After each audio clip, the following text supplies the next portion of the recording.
like, I wrote this guitar riff while Nick was outside painting in his, like, boxer shorts outside of our rehearsal space at Universal. And he's, like, painting a picture of, like, you know, Liam Gallagher or something.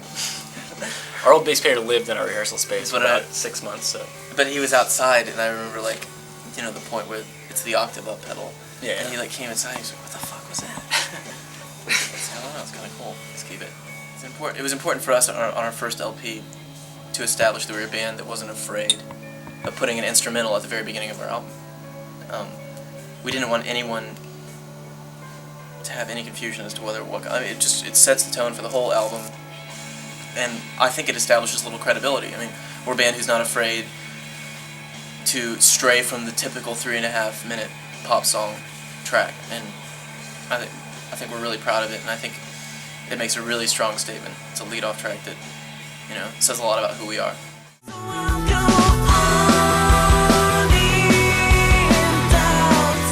Adam hates this song. That's one of the songs we wrote so quickly that I didn't know. It was new to me when I heard it recorded. Yeah, we kind of, like maybe just a couple practices before we went into the studio, I think. And then straight to recording it, and then it was... I remember driving around listening to it in the car and just being like, that's a weird song. Yeah. A lot more time spent in the mixing than in the writing, I think. Probably one of the few points of contention for the band. It was one of the songs we all struggled with and had really strong personal opinions about, which is in the end probably good. And I think we found a compromise that incorporates all of those. Yeah, because I think it's a huge live. It's a huge song. You know, like it's a real, like it makes a big impact live, and you know, it's really aggressive. It's like one of, you know, the more rock songs on the record. And so it's just trying to capture that live, which are on record, actually, which every band, you know, that's the big trick, is capturing what you do live on record. And so I think that's why mixing was kind of, there's 20 mixes of this song, and so I think we got as close as we can to what we do live. I mean, now there's something inside and it's too hard to hide, and I wanna go. You know, we showed up to like put the finishing touches one day on the record, and the drive wasn't working, so so we pretty much lost like half the record, hours and hours of, you know, studio time and whatever. And so we sent, you know, the label sent it off to, you know, data recovery places trying to get the record, and then it was like a week and a half, 2 weeks. Yeah, and the whole time during the record, I think we kind of all was like, there's one song missing, you know, like we need this one.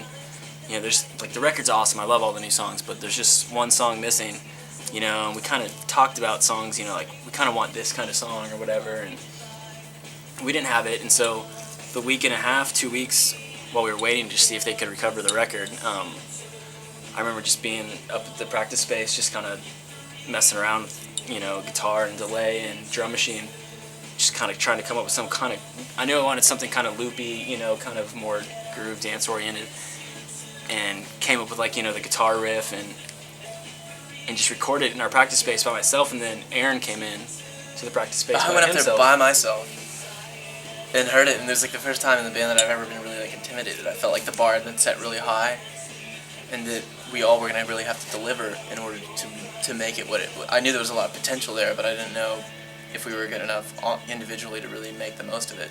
And I was nervous, and I almost had a fear of approaching it and like trying to like. I, you know, tried to sing along a little bit, and we didn't really have an arrangement that we were certain of. And it was really not until going into the studio and really tracking that we, and it was kind of very flippant, like, oh, you know, do that again, repeat that. Like we just kind of, and that's the first time mixed we've around. ever Like, written oh, a let's song do that. like You know, yeah, make that. it's really unconventional the way it came We never out. played the song. We never played the song as a group at all. Yeah. We hadn't even heard each other's parts. I didn't even write the bass line until I was in the studio the day we recorded it. So. And they just told me to play dance beats. That's another thing that's funny is, and then they looped them. Adam, you know, I had the guitar part, and Aaron kind of had some vocal ideas, and we made Adam go in first into the studio. He hadn't heard anything, and I basically had him play like along with the drum machine. And so Adam played his drums and then left. We did the guitar. Aaron came in, just did his vocals. Tim came in, wrote the bass part on top of it. Adam came back in at the very end of the song, and like the song was done, and the song's done. It's the first time he's ever heard the song, and I just remember Adam like